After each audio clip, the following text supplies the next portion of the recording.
नहमदुहु व नसल्ली व नसल्लिमु अला रसूलिल करीम अम्मा बाद। सबक नंबर 4 का ये दूसरा हिस्सा है। इस हिस्से में इफ्तारी से मुतल्लिक चंद बुनियादी मसाइल बयान की जाएंगे। पहला मसला ये है कि सूरज गुरूब होने के बाद इफ्तार में जल्दी करना शरअन मुस्तहब है, यानी जब सूरज गुरूब होने का यकीन हो जाए तो ऐसे वक्त इफ्तार में जल्दी करना ये शरअन बेहतर है, मुस्तहब है।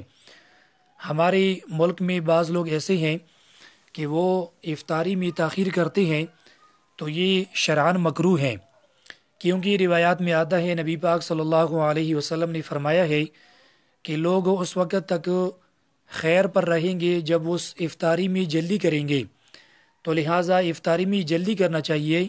इसी तरह एक रिवायत में आता है कि अल्लाह तबारक व तआला ये फरमाती हैं कि मेरे बंदों में से मुझे महबूब वो बंदे हैं कि जो इफ्तारी में जल्दी करते हैं।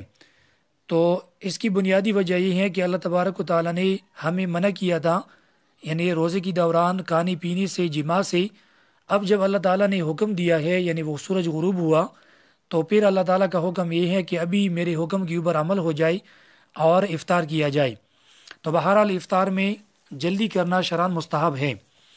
दूसरा मसला ये है कि अगर किसी जगह पर वक़्त से पहले अगर आज़ान हो जाए तो आज़ान सुनने पर रोज़ा खोलना ये शरअन जायज़ नहीं है, क्योंकि पहले भी मैंने बताया था कि रोज़े का ताल्लुक़ वक़्त से है, आज़ान से नहीं है।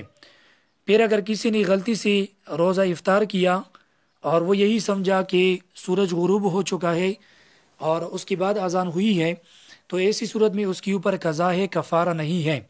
अलबत्ता अगर उसे मुकम्मल यकीन था और उसे पता था कि सूरज गुरूब नहीं हुआ और फिर भी उसने रोज़ा इफ्तार किया, तो ऐसी सूरत में कज़ा के साथ कफ़ारा भी लाजिम होगा। तीसरा मसला ये है कि अगर कोई शख्स हालत सफ़र में हो या किसी ऐसे इलाके में हो कि जहाँ उसे मालूम न हो कि यहाँ पर सूरज किस वक़्त गुरूब होता है, तो उसके लिए मुस्तहब फिर ये है कि वो इफ्तार में थोड़ी ताख़ीर करे। जब उसे गालिब गुमान हो जाए, जब उसे यकीन हो जाए कि अभी सूरज गुरूब हो चुका होगा, उसके बाद जो है वो रोज़ा इफ्तार करे। इस सूरत में वो इफ्तार में यानी जल्दी ना करे।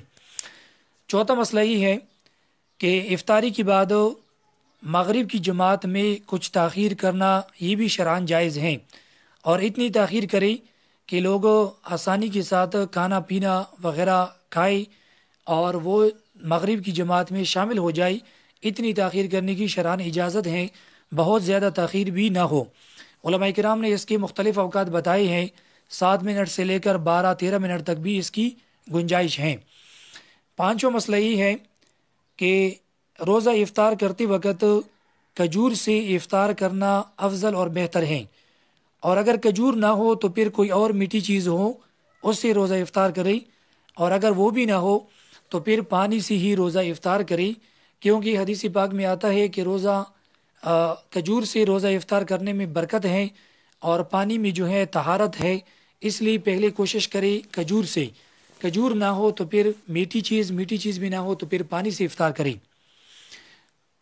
अवाम में एक मसला ये भी मशहूर है कि वो नमक की कंकरी से रोज़ा इफ्तार करने को सवाब समझते हैं, हालांकि ये गलती है। ऐसी कोई बात किसी भी किताब में, किसी भी रिवायत में मनकूल नहीं है। छठा मसला ये है कि इफ्तारी के वक़्त रिवायात में 3 किस्म की दुआएं मनकूल हैं। पहली दुआ ये है अल्लाहुम्मा लका सुम्तु व अला रिज़्क़िका अफ़्तरतु।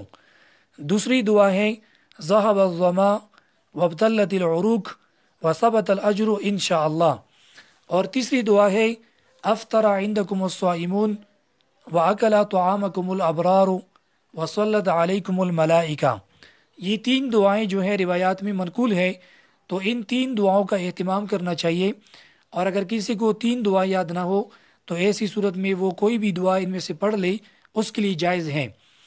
7वां मसला यहाँ पर ये है कि पिछले साल ये मसला बहुत ज़्यादा वायरल हुआ था और इसके ऊपर बहस मुबाहिसे हो रहे थे कि ये जो दुआएं हैं ये किस वक़्त पढ़े, इफ्तार से पहले पढ़े या इफ्तार के बाद पढ़े। तो ये बात याद रखी, दूसरी जो दुआ है ज़हब ज़मा वब्तल्लतिल उरूक़ व सबतल अज्रु इंशाअल्लाह। इसी तरह अफ़तरा इंदकुमुस स्वाइमून व अकला तुआमकुमुल अबरार व सल्लत अलैकुमुल मलाइका। یہ جو دعائیں ہیں یہ تو بالاتفاق افطاری کے بعد پڑھنا سنت ہیں، اور جو پہلی دعا ہے اللہم لکا صمت وعلی رزقک افطرت، اس حوالے سے جتنی بھی روایات ہیں ان سے یہ معلوم ہوتا ہے کہ بعض صحابہ کرام رضی اللہ عنہم اس دعا کو افطاری سے پہلے پڑھتے تھے، اور اس کے اوپر امت کا معمول بھی ہے۔ دوسری چند روایات سے معلوم ہوتا ہے کہ یہ دعا افطاری کے درمیان میں پڑھنا بھی جائز ہے، یعنی کھانے کے درمیان میں پڑھنا بھی جائز ہے، اور چند روایات سے معلوم ہوتا ہے کہ یہ دعا کھانا کھانے کے بعد پڑھنا یعنی جائز ہے۔ تو لہٰذا تینوں صورتوں میں اس کی گنجائش ہے۔ اس کے اوپر لڑنا جھگڑنا بحث مباحثے کرنا اور کسی کو جو ہے وہ خلاف سنت کا فتویٰ اس کے اوپر لگانا، تو یہ شرعاً جہالت ہیں۔